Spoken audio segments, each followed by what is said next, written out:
Around a week ago, the Vekoma Flying Coaster F.L.Y. opened up at Phantasialand, along with the rest of Rookburgh, a new, futuristic, steampunk-themed land. It is in its soft opening phase, and it was very well received with guests. So, one has to think, where will the next Vekoma Flying Coaster go? Hello everyone, welcome back to Amazing Coasters, and on today's video, we will be discussing the Vekoma Flying Coaster model. Now, I am aware that a large portion of my audience is new to the coaster community and has no idea what the heck words like trick, trek, double up mean. So from now on, if you are ever confused or don't know one of the terms I use, be sure to check out the description, because I will have a list of all of the coaster terminology I used in that video. Let me know in the comments if this was helpful. Without further ado, let's get into the video. F.L.Y. in Rookburgh was a huge project that has been in the works for a few years now. F.L.Y. is a Vekoma-launched flying coaster. And if you don't know what a flying coaster is, it is where you are seated parallel to the ground, kind of like in a Superman-style position. Examples include Manta at SeaWorld Orlando, Galactica at Alton Towers, and Superman Ultimate Flight at various Six Flags parks. However, these are all built by Bolliger & Mabillard, or B&M for short. Vekoma also has a flying coaster model.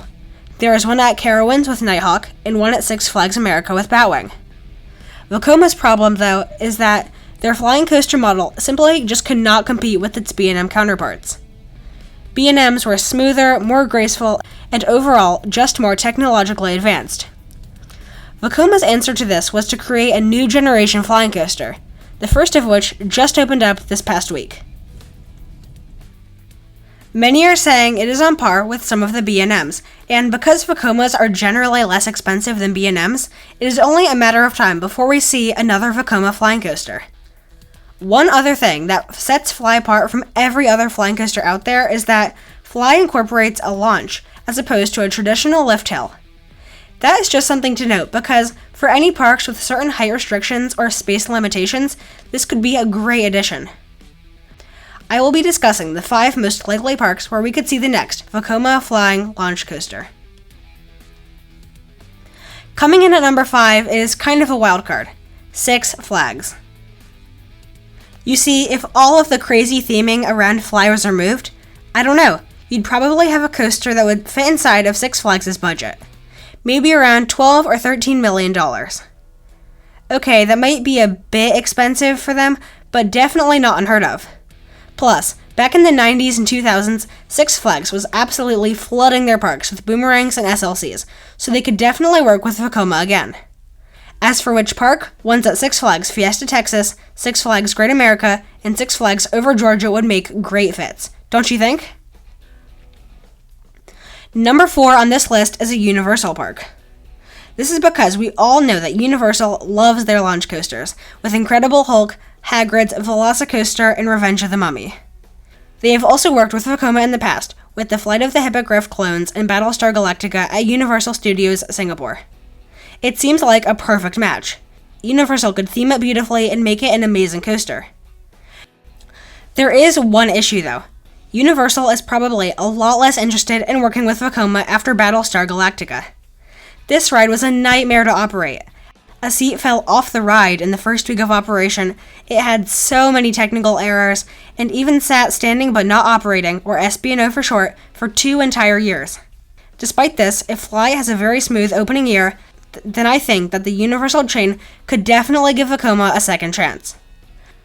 As for which park, out of Orlando, Hollywood, Japan, Beijing, and Singapore, the 2 that jump out at me are Orlando and Singapore.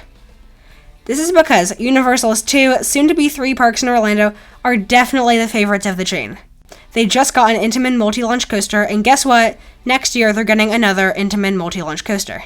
This just shows that Universal is really willing to invest in these parks. Now, I know, Manta at SeaWorld Orlando is 15 minutes away, which is another flying coaster.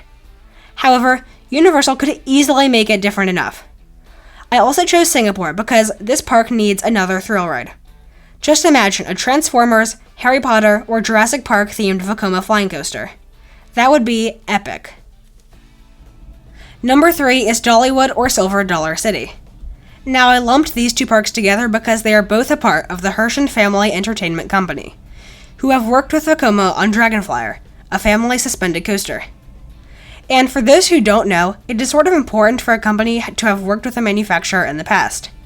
There is a reason why Busch Gardens Williamsburg has 3 coasters all by the same manufacturer, B&M. They liked Alpengeist, so instead of taking another risk, they built Apollos and Griffin. So because Dollywood, the park in question, liked Dragonflyer of Vekoma, they would be more willing to build another Vekoma in the future. This could be a part of a Wildwood Grove expansion Part 2 at Dollywood, or it could go to Silver Dollar City by Wildfire. This would make it one of the most picturesque coasters ever. If I had to choose one or the other, I think it has an equal chance of going to either park, but I think one at Silver Dollar City would make a better fit. Coming in at number 2 might shock a couple of you. This is going to be a Disney park, specifically either Shanghai Disneyland or Tokyo Disney Sea. Now, I really have no idea if Disney would actually do this. I mean, they aren't really into building the most extreme rides, so their Vekoma-launched flying coaster could definitely be on the tamer side. But really, could you imagine one of these at Tokyo Disney Sea? That would be insane. They would do such an amazing job theming it could interact with the mountain, and it would be a bucket list experience for all enthusiasts around the world. Okay, so finally, the park I think that has the highest chance of getting the next Vekoma flying coaster is Energylandia. This should not be a surprise to anyone. Energylandia is an amusement park in Poland that has been adding coasters like crazy. They opened just 6 years ago in 2014, and by 2021, they would already have 18 roller coasters. 18. For those who don't know, the current record for the most coasters is 19. Now, roller coasters can be expensive, so you may be asking, where does Energylandia get all of this money from? Well, the Polish government wanted to increase tourism to its country, so they are investing tons of money into Energylandia in order to achieve this goal. And it's working. Energylandia has already worked with Vekoma on Formula, Abyssus, and a couple of their kiddie coasters, so I could definitely see Energylandia and Vekoma joining forces once again to create a ludicrous flying coaster, probably breaking every single record along the way. But what I want to know is, what do you guys think of this list? Tell me in the comments below. Be sure to like, share, subscribe, and I'll see you all next time.